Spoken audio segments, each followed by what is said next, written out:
Welcome back to our National Trust Grand Tour. Today we are visiting Mottisfont, a place that feels instantly welcoming, a house wrapped in layers of history, creativity and a touch of eccentric charm.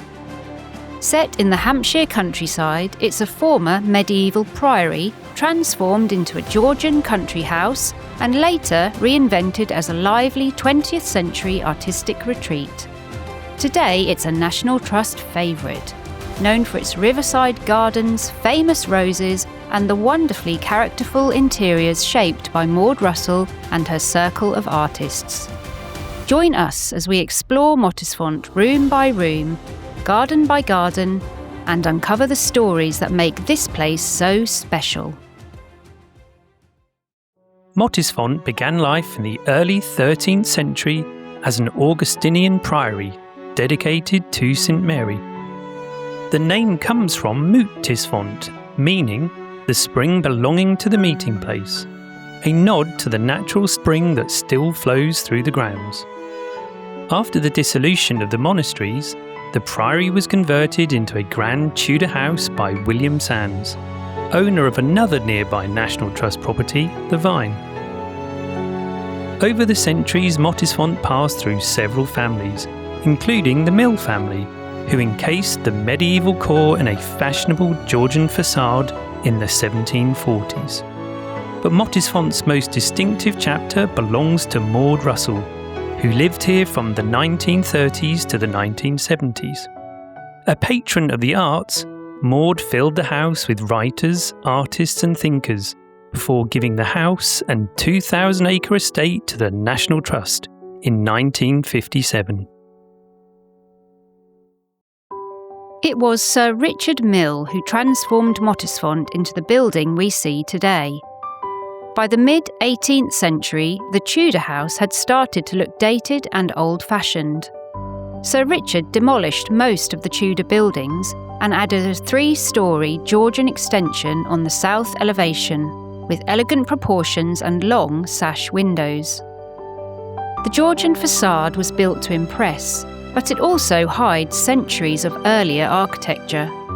Much of the medieval priory still survives behind the rooms of the south front. Later in the video, we'll visit the Cellarium, dating from the early 13th century and the most complete part of the monastic buildings to remain. Visitors begin their tour of Mottisfont in the unassuming entrance hall and west corridor. It's a modest start, giving very little away about what's waiting in the rest of the house. To the left is the boys' sitting room, a retreat from the adult world for Maud and Gilbert Russell's sons, Martin and Raymond.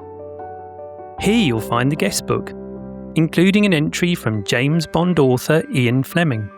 We'll come back to his connection with the Mottisfont story shortly.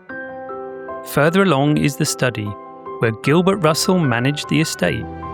Remarkably, research revealed he was a direct descendant of the priory's original founder 26 generations earlier. The long gallery is one of the most striking spaces in the house. Sitting above the site of the old priory cloister, it was added by Sir Richard Mill in the 18th century as part of his sweeping Georgian renovations. In the late 19th century, Mrs. Vaudrey Barker Mill transformed it again, installing new staircases and introducing the marbling decoration. The walls are painted to imitate sienna marble, a technique fashionable in country houses at the time, and it's remarkably convincing. Even up close, it's hard to believe it isn't real marble. The white bedroom is a beautifully elegant guest room off the long gallery, and it hides a remarkable secret. It was created within what once was the nave of the 13th century priory. The floor you see today was added in around 1536, sitting roughly 3 metres above the original medieval flagstones. If you look closely, you'll spot a small opening in the wall, revealing part of the priory's original stonework. A wonderful detail that lets the medieval architecture quietly peek through. The room has been carefully recreated using photographs from a 1954 edition of Country Life. At the end of the long gallery, visitors arrive in the dining room, the setting for countless intimate dinners and lively soirees as the Russells welcomed their regular stream of guests.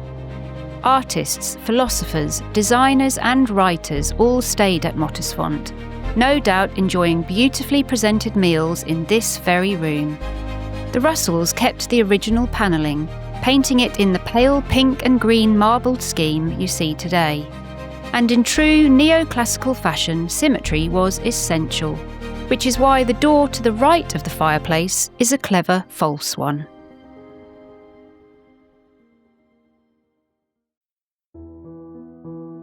On the south side of the house, perfectly positioned to catch natural daylight and views across the south lawn, is the morning room. It's a charming, welcoming space, bright, comfortable, and filled with the small details that make a home feel loved. From books and personal photographs to soft furnishings. This was the ideal spot for catching up on the morning papers or listening to the radio. A gentle start to the day in one of Mottisfont's cosiest rooms. Undoubtedly, one of Mottisfont's most extraordinary spaces is the Whistler Room. Rex Whistler, a close friend of Maud Russell, created the incredible trompe-l'oeil murals that wrap around the space, celebrating the house's medieval origins. Painted in 1938 and 39, every column, every marble surface, every architectural flourish is painted by hand, designed to deceive the eye. Despite appearances, there are no columns, ledges, or moulded plasterwork in this room. Although a little faded now, it's easy to see how eye-catching this room must have been when first completed. The temptation to reach out and check whether something is painted or genuinely three-dimensional is surprisingly strong. Much of Maud's original furniture remains, from the silk-upholstered Chippendale-style sofas to the magnificent 19th century chandelier she chose for the space. Upstairs at Mottisfont, the empty bedrooms are used as an art gallery and exhibition space. Ian Fleming, author of James Bond, was another of Maud Russell's great friends and a frequent guest at Mottisfont. What many people don't realise is that he also wrote the much-loved children's story Chitty Chitty Bang Bang, later made into the 1968 film. During our visit, there was an exhibition celebrating the 60th anniversary of the classic tale and its famous flying car. Fleming originally created the story as a bedtime adventure for his son, Caspar. Before we finish the house tour, there's one last space to show you. A wonderfully quirky bathroom. And yes, you might be wondering why there's a crocodile in the bath. Martin and Raymond Russell were once given a crocodile as a pet, ordered from Harrods, and it lived in this very bathroom until it grew too large and had to be rehomed at London Zoo. That brings us to the end of our house tour at Mottisfont. But before we head out into the wonderful gardens and grounds, there's one more place to visit: the Cellarium. Dating from the early 13th century, this space once served as an office and storeroom for the Priory. It's genuinely awe-inspiring to stand in a room that's over 800 years old, still cool, still atmospheric, and still very much part of Mottisfont's medieval heart. Emerging from the cool of the Cellarium, visitors step out into the parterre, which was designed by Nora Lindsay. She also worked for the Astors at Cliveden and for Philip Kerr at Blickling Hall, both now National Trust properties. This formal space provides a lovely transition from the medieval heart of Mottisfont to its elegant gardens.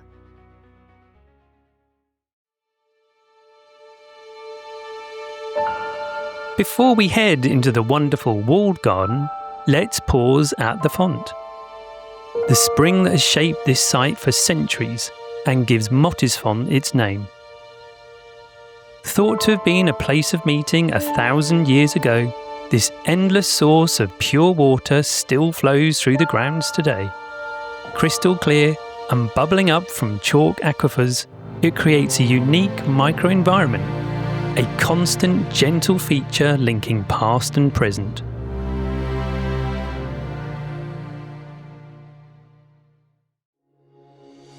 The walled garden is one of Mottisfont's true highlights. Dating from the late 1700s, its current planting scheme was introduced in the 1970s by Graham Stuart Thomas, one of the most influential horticulturalists of the 20th century. In the first section of the walled garden, raised beds overflow with cut flowers, fruit and vegetables. The middle section, once the kitchen garden, is home to over 400 varieties of roses, including the national collection of pre-1900 old-fashioned roses. Sadly, our visit was a little too late in the year to see them at their peak, but it's easy to imagine the sight and scent of hundreds of heritage roses in early summer.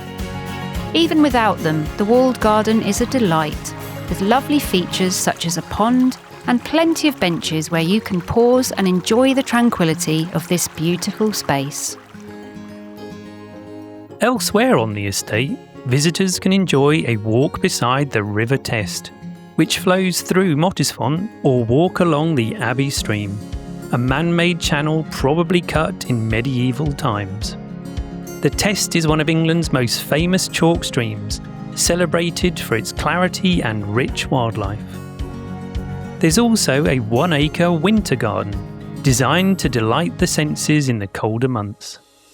Gravel paths lead visitors through winter flowering shrubs and perennials, with planting focused on colour and texture during the shortest days of the year.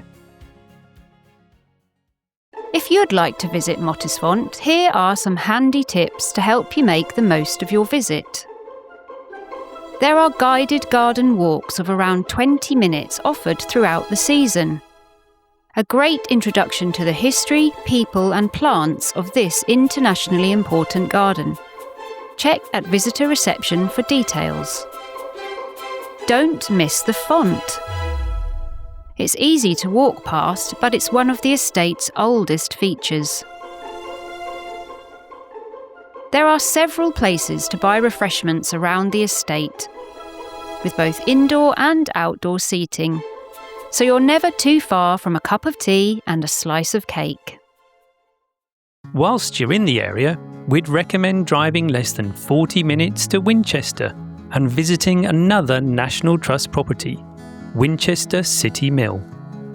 One of the oldest watermills in the UK, Winchester City Mill on the River Itchen, is nestled right in the heart of historic Winchester, a short walk from the cathedral.